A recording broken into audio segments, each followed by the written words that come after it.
పవన్ కళ్యాణ్ ను టాలీవుడ్ ఎంపరర్ గా మార్చిన అత్తారింటికి దారేది సినిమాను నిర్మించిన బీవీఎస్ఎన్ ప్రసాద్ వ్యూహాత్మకంగా పవన్ కళ్యాణ్ కు కౌంటర్ ఇచ్చాడా అంటూ ఫిలిం నగర్ లో సెటర్లు వినిపిస్తున్నాయి.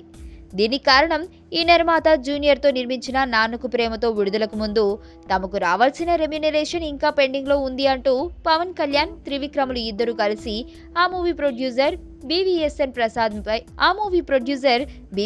ప్రసాద్ పై ఫిల్మ్ ఛాంబర్ లో ఫిర్యాదు చేసిన విషయం అందరికీ తెలిసిందే.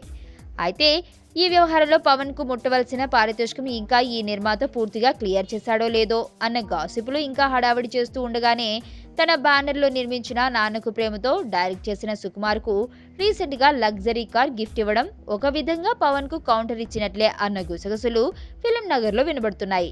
సుకుమార్ దర్శకత్వం వహించిన నాన్నకు ప్రేమతో సినిమా హిట్ అయినా ఈ సినిమా నిర్మాతకు పెద్దగా లాభాలు రాలేదు అన్న కామెంట్స్ ఉన్నాయి.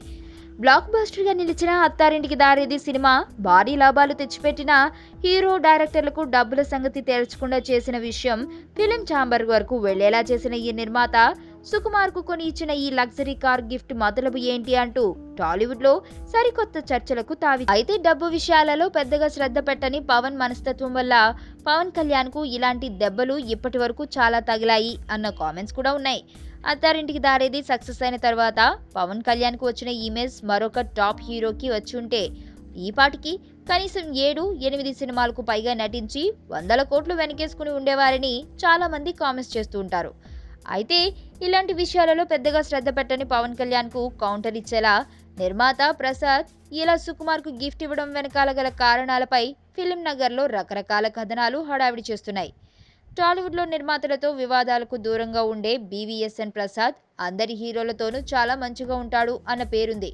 అయితే గత కొంతకాలంగా ఎన్నో సినిమాలు తీసిన ఈ నిర్మాతకు అత్తారింటికి దారేది సినిమా వల్ల వచ్చిన లాభాలు కేవలం అతడి గత సినిమాల నష్టాలను పూడ్చడానికే సరిపోయింది అన్న గాసిపులు కూడా ఉన్నాయి. ఏమైనా ఈ నిర్మాత కారు గిఫ్ట్ వ్యవహారం టాలీవుడ్ లో హాట్ న్యూస్ గా మారిపోయింది.